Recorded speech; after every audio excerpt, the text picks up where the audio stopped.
Hey everybody, and welcome back. Josh Cantwell here with Strategic Real Estate Investor Radio and the CEO of strategicrealestatecoach.com. Welcome back to our podcast and our interview series. I'm really excited that you've joined us again. And I got a couple of really cool announcements. First of all, just recently on our podcast, we hit the news and noteworthy page of not only the investing category in iTunes and their podcasting platform, but also on the main page of the iTunes podcasting page. So not just for investing, but in all of the podcasting universe. We were just recently recognized by iTunes as a news and noteworthy podcast to follow. And that has a lot to do with all of you guys who are listeners of ours going in and giving us 5-star reviews and giving us great feedback and comments on the podcast. So first of all, we appreciate you being a listener, and also we appreciate those 5-star ratings and reviews. Obviously, iTunes thought it was news and noteworthy because of all your feedback. So I really appreciate that. And of course, at the end, I'm going to ask you again, hey, if you're a new listener and you haven't given us a 5-star rating or a review, please go back into iTunes and do that. That's the best way for us to get our message out there and share some of these incredible strategic real estate investing techniques. My guest today is a long-term friend of mine, a former student of mine, but a baller in his own right in today's market. His name is Jason Lucchesi. Jason is the founder of a real estate investing training and coaching company called Global Fortune Solutions. And Jason has been running that company since 2008. Jason started in real estate way back in 2002 before the crash as a loan officer and has flipped hundreds of properties. He's been a successful loan officer, and his focus today is on what he calls his direct deal formula. And we're going to step you guys through that very simple process today. But Jason has a lot of great insight to share on what's going on in today's real estate market, and we're going to do a deep dive and kind of get as much out of Jason's brain as we can today. So Jason, thanks so much for joining us, and welcome to Strategic Real Estate Investor Radio. Hey, what's going on, Josh? Thanks for having me on. I really appreciate it, and for everybody that's listening, thanks for hopping on here and listening to everything that we'll be discussing. We got a lot of great stuff, and I really appreciate it.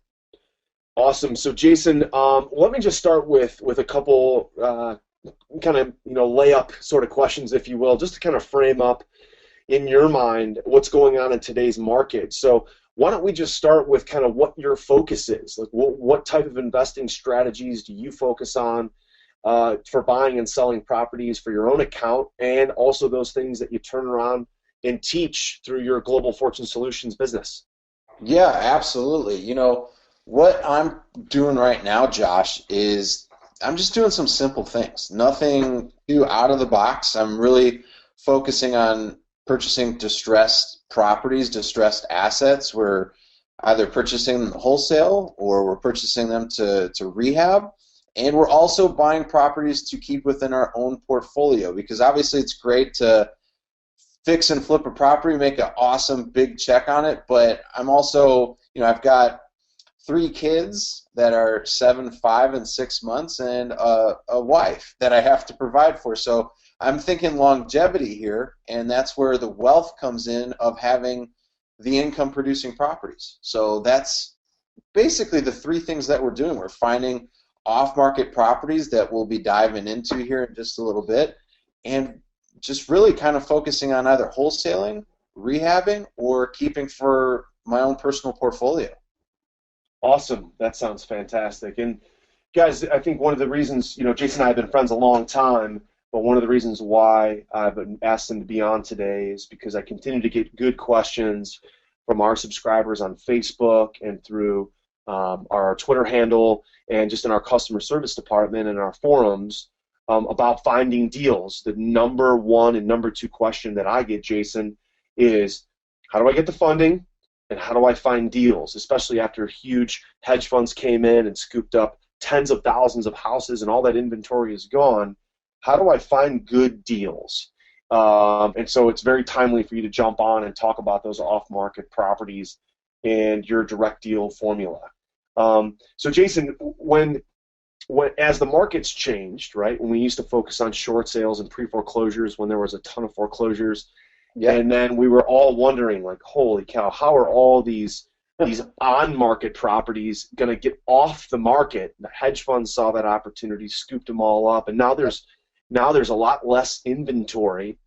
What are some of the things that you are focused on for yourself and for your members to teach them about getting off-market deals? What are some of the best strategies out there to go find those deals? Yeah. No, absolutely. No, great question, Josh. And I'm sure you're well aware, as of right now, there's a gigantic shadow inventory that, people have been kind of speculating, but they really haven't dived into it. And what I've been seeing over the past, 5 years is this gigantic shadow inventory that not a lot of people are even talking about or, even mentioning. And the one thing I'll tell you is we're going direct to the banks, we're going direct to the hedge funds, and we're going direct to private sellers that want to just sell their properties, and nobody knows about them because they're completely off market. And to a way, they are somewhat on the market if you go to like the FDIC's website and you can check, banks' balance sheets. But other than that, nobody knows, that 123 Main Street down the road, is for sale, but not unless you talk to the right person at the bank or wherever it might be.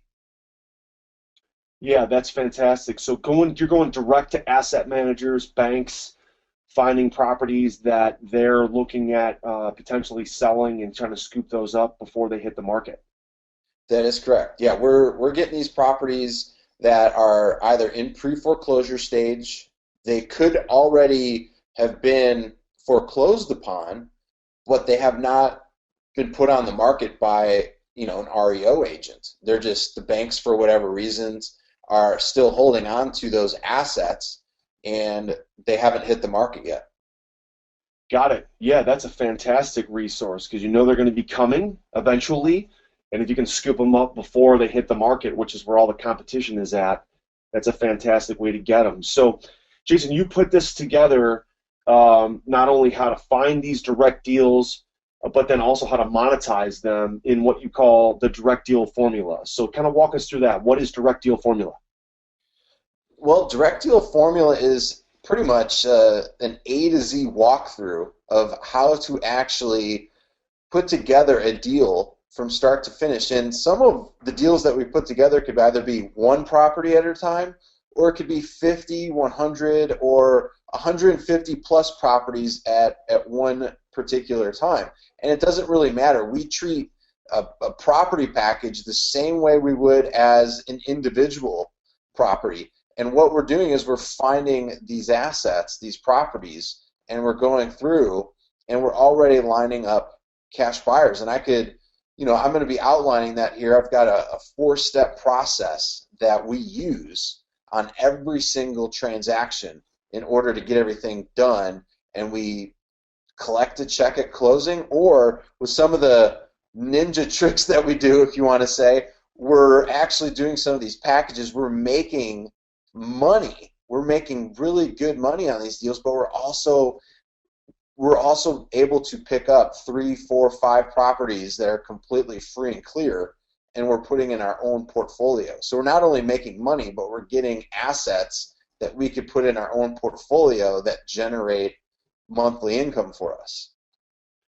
Fantastic. So, Jason, let's jump into the 4-step direct deal formula and show everybody and give them some sort of useful information that they can actually take from this interview and go out in the field and actually start making some money. So, what are the 4 steps? And then let's maybe do a little bit deeper dive into each one of those. Sure, absolutely.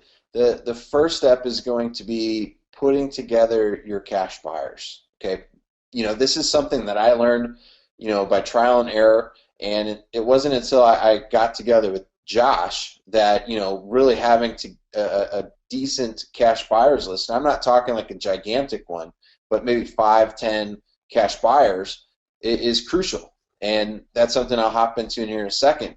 Step 2 is locating the off-market deals or the gatekeepers that you would like to get into contact with. Step 3 is reviewing the deals that you have, okay, making sure that everything is a go from the cash buyers that we'll go into here in just a second from step 1. And then step 4 is super simple. It's making sure that everything is properly set up to get closed and you're ready for things to happen at the closing table, either it be the structuring of the deal or what exit strategy you're wanting to use. We personally have 7 exit strategies that you can use, and I know for this particular interview, we probably won't have time to go through each and every one of them, but I will go into maybe 1 or 2 for sure that we use. So, Josh, you want me to hop into going over step number 4 or step number 1? Yeah, go ahead. Let's jump in. So cash buyers, starting with your exit strategy, kind of begin with the end in mind. So let's jump in with that. Yeah, absolutely.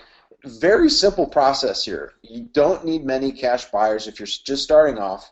I'd recommend 3, 4, 5 cash buyers to have on your list. Now, what I do with this at this point in the game is I'm finding out from each cash buyer exactly what they want. So if Josh was one of my cash buyers, I'd be like, Josh, what kind of properties are you buying? And Josh would let me know, like, I'm looking for 3-bedroom, 1.5 bath properties, and they need to have at least a minimum of 1,000 square feet.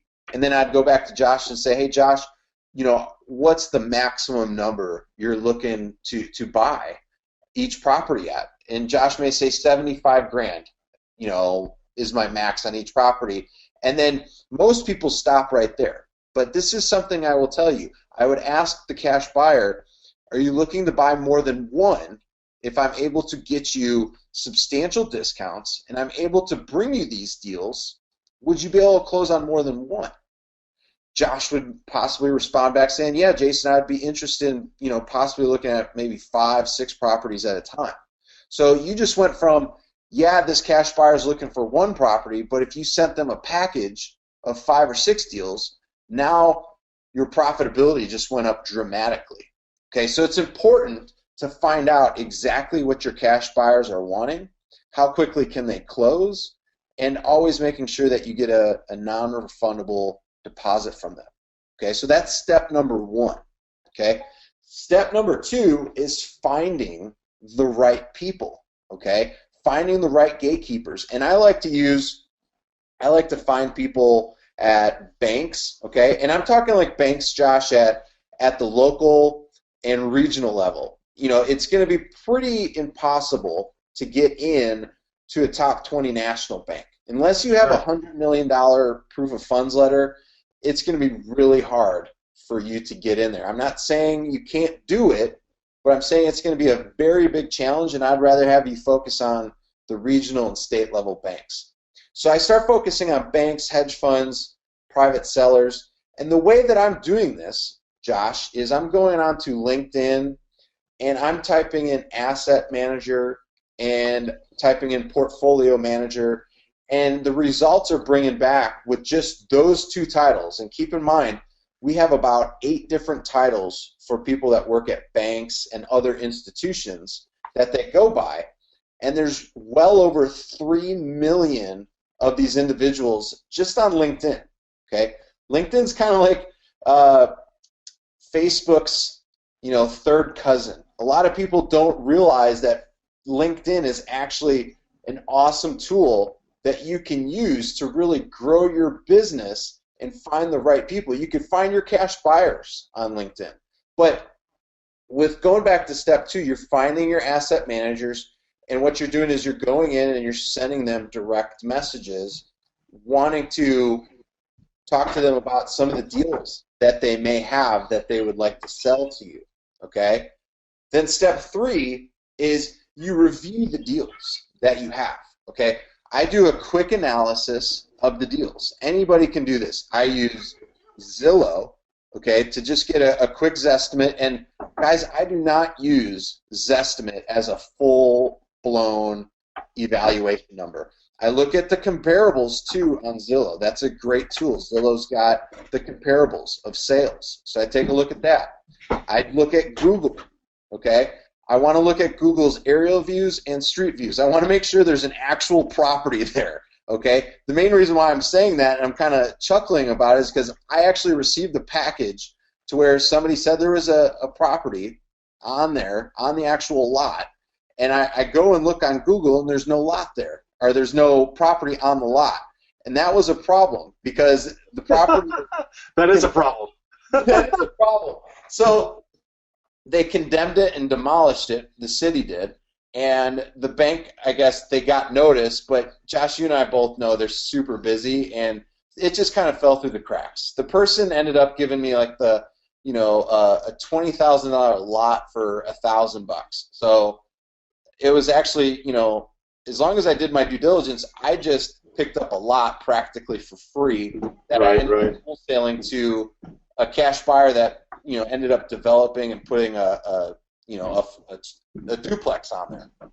So those are the two main things that I would recommend: is just go through Zillow, go through Google, and then if you could get any other information from the bank or the hedge fund, they typically will have your broker price opinion, which is just an evaluation and an opinion from a real estate broker. And then they more than likely will have title work too. So you could take a look at the title work, make sure there's no outstanding liens, and then you're good to go. Now, step 4 in this process, Josh, is lining everything up so that closing can take place. Okay, you want to make sure that when you set up the closing, that all the numbers have been reviewed. You've talked to your title company. They said fees were going to be X. You want to make sure X checks out and that you're not paying more than what you agreed to. If you're going to be bringing in, say, transactional funding, if you want to bring in a transactional fund, you want to do what's called an A to B, B to C transaction. Okay, and this is one of the exit strategies that I will go into on this call, is you have something set up with the bank, let's just say for 50 properties, okay?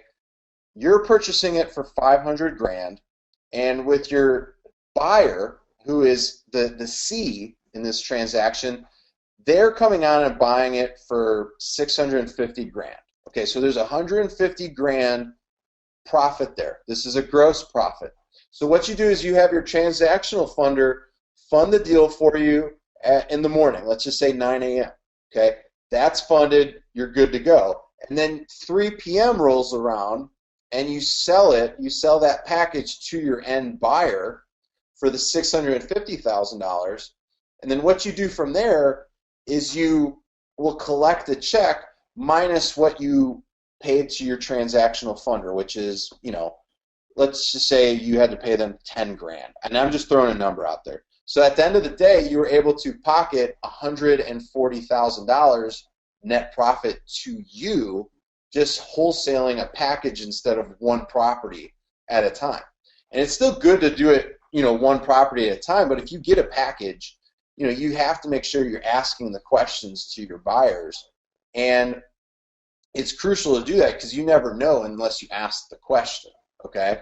So you get paid at closing, your buyer gets, the 50 properties, everybody goes on their merry way, and now you've got this great, huge check that you can either go and do what you want with it, or you can do what I recommend to people that I work closely with, and that is, put some away, possibly go purchase a property that you can put in your own portfolio that is generating income for you on a monthly basis. You could have additional tax write-offs, and you're setting yourself up to be a wealthy investor, not just a get-rich-quick investor, if you get what I mean. So that's really the 4-step process that I can give on this particular podcast interview. I don't want to overwhelm people too much, you know what I mean? Well, Jason, I appreciate that, man. That's great. 4 quick, easy steps, cash buyers, touching base with the asset managers and portfolio managers, doing a quick analysis, getting to the closing table. And so I appreciate you kind of sharing that with us. Jason, Probably could hear my kids in the background tapping on my office door. They're running around today, getting ready to go back to school. So I don't know if you guys could hear that, but yeah, I'm working from home today, a bunch of conference calls. Obviously, I run most of my investing businesses from home. We also have our offices in downtown Cleveland where we run our freelance ventures and our private equity funded lending company. So my kids are tapping on the office there, and I'll head out and play with them here in a few minutes. But Jason, so I want to give everybody an opportunity who's interested in using this four-step direct deal formula as a way to kind of add other acquisition strategies. I don't really know anybody who's out there teaching, how to go direct to asset managers, how to go direct to portfolio managers, and get these off-market properties. So if investors of mine and followers of ours, listeners, want to get more information about this, maybe do a deeper dive with you through one of your classes or one of your free reports, what's a place where they can maybe visit your website or get some of your information? Yeah, Josh, on my blog, I'm going to be having, for everybody that is coming from, this podcast, I'm going to be having a special free report for you, and it's actually going to be on Amazon to where people are going to have to pay for it. But if you come from this podcast recording, you're only going to be able to find out about getting it for free from this podcast is you can go to my blog at jasonluchesi.com, and that's Jason, J-S-O-N, and then my last name, which is a little, everybody gets that incorrect. It's spelled Lucchesi.com. So jasonluchesi.com, and there will be a free report on there for you to download with going over the four-step direct deal formula process. And, we got a bunch of awesome content on there for you as well. But yeah, would love to have you put that in your hands. You can read the report. It's very short, and it goes a little bit more in depth on what we discussed on this podcast. Fantastic, Jason. Guys, well, thanks a bunch, Jay, for jumping on and sharing these 4 quick, down and dirty direct deal formula strategies. Guys, again, visit Jason's website, jasonluchesi.com, for more information about his 4-step direct deal formula, and especially had another great strategy for finding off-market deals through asset managers and portfolio managers. So Jason, thanks so much for being with us today. I really appreciate it. Yeah, thanks for having me, man. I really appreciate it, and I know everybody's going to enjoy all the information we went over. You always put together awesome stuff, so I'm just thankful to be here and share what I'm doing. Awesome, Jay. Thanks a bunch. Guys, listen, if you could go back into iTunes, give us a 5-star review of this interview and a rating. Tell us also how you feel specifically about this interview and additional content that you want us to bring you in the future. I really appreciate you all being here. Thanks for visiting Strategic Real Estate Investor Radio, and we'll talk with you soon. Take care.